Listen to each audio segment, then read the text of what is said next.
จะไหนเฮามันนี่คือแบบว่าดูเดือดมันยืนอยู่ทางน้ำได้ กินเย็นเลย เนาะเย็นจนหนาวเลยได้นี่เนาะสำหรับตอนนี้ถือว่าพวกเขายังอยู่กับบรรยากาศของเมืองว่างเวียง แล้วนี่เราอยู่แคมป์น้ำซอง ผู้ซื้อมาแกงเศร้าพวกเขาอยู่กับธรรมชาติหลายแต่ว่ามื้อนี้นี่เขาจะไปใส่แน่ลองเนื้อ แม่แล้ว เนาะเขาต้องอย่างลองเนื้อนี่พายักพายักเขาจะพูดเบอร์เขาเสยไปลุยเลยปุญญา ไปกันเลย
มันหลายมันสมอง หลายสมุนไพรมาจะปาดกลิ่นและหลายตัว โอ้ จะเปลี่ยนท้อง และและสำหรับอีพีต่อไปพวกเขาสิมีกิจกรรมอย่างอย่าลืมติดตามพวกเราด้วยแกงซ่าโซไซตี้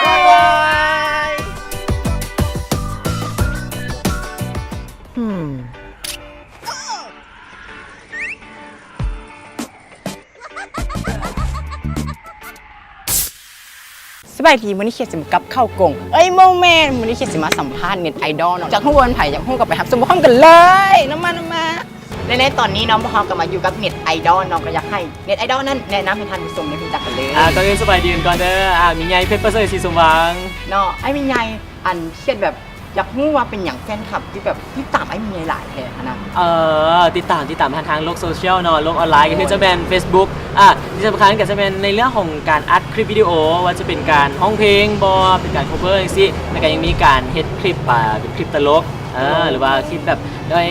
ออกไปในแนวแบบว่าสอดแทรกให้เห็นถึงสังคมในปัจจุบันนี้สิในหนึ่งในนั้นนะเป็นเขียนแน่นอนที่เป็นแฟนคลับไอ้มีไงนี่เนาะแล้วเขียนก็อยากรู้ว่าแบบหน้าไอ้มีไงแบบคุ้นๆสินะแบบเคยเฮ็ดเวียกเกี่ยวกับวงการบันเทิงมาก่อนบ่หรือจังได๋เนาะถ้าหากว่าไหนที่ว่ายังเคยเห็นเนาะก็สิฮู้ว่ามีไงเคยเป็นนักร้องมาก่อนนอกจากเป็นนักร้องเมื่อก่อนเป็นบอยแบนด์เลยบอยแบนด์แมนมันเพลงที่แบบว่าค่อยบ่แคร์มันบอกแบนเลยเห็นบอกเขียนเป็นแฟนคลับไอ้มีไงแล้วก็ยังเป็นหลังจากนั้นก็ผ่านมาก็คือจะเป็นพิธีกรจำรายการเพลงอยู่ทางซ่องไหนเนาะก็คือสถานีโทรทัศน์ MV เราซ่อง5รายการเพลงไฟไลซ่องโอเคแล้วก็สุดท้ายนี้อยากให้ไอ้มีไงนะว่าผลงานให้กับแฟนเพลงหรือว่าแฟนคลับของไอ้มีไงเจ้ากาขอฝากไว้แล้วกันเด้อสำหรับหนึ่งก็คือเป็นรายการโทรภาพเป็นรายการไฟไลซ่องสเปเชียลแล้วก็ไฟไลซ่องมิวสิกโซนเป็นรายการเดียวกันแต่ว่ามี2รูปแบบก็คือออกอากาศสดเป็นประจำทุกๆวันพฤหัสและก็วันเสาร์นั่นแหละเวลา 18:00 นถึง 19:00 นทางสถานีโทรทัศน์ MV เรา25ก็เช่นมีใหญ่และก็น้องหนูนาจะรายการคู่กันแล้วก็อีก2ทางนึงก็คือเป็นทางโซเชียลมีเดียก็คือเป็น Facebook ก็คือพิมพ์ไปเลยมีใหญ่สีสมหวังก็คือ MWEYAI ยาวาง MISOMVANG และสำหรับ Instagram ก็คือหมีใหญ่ MWEYAII เด้อ นอนนั่นก็เป็น2ทางที่จะติดต่อหาทางไอ้มีใหญ่ เจ้า ใครที่เป็นแฟนคลับก็อย่าลืมไปติดตามเราได้เด้อเขียดก็มีของกิฟต์เซนเล็กๆน้อยๆให้น่าฮักน่าให้ก็คือเป๊ปซี่ เข้าใจละเนาะโอ้ยใจใหญ่ใจดีแท้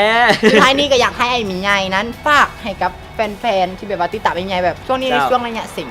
อ๋อแล้วสำหรับน้องๆท่านใดที่ว่ายังอยู่ในระยะของการสอบเสียงอยู่กะอยากให้ท้ากันตั้งใจเด้อเพราะว่าการสอบเสียงนี้ถือว่าเป็นการวัดระดับความรู้ของเขาแล้วก็ให้พวกเขาสามารถที่จะก้าวต่อไปนำอีกได้ถ้าหากว่าบ่มีการตั้งใจสิอาจจะเหตุผลคะแนนนี่ตกลง เดี๋ยววันนี้เขียดและไอ้มีใหญ่ก็ต้องขอไลฟ์ไปก่อนบ๊ายบาย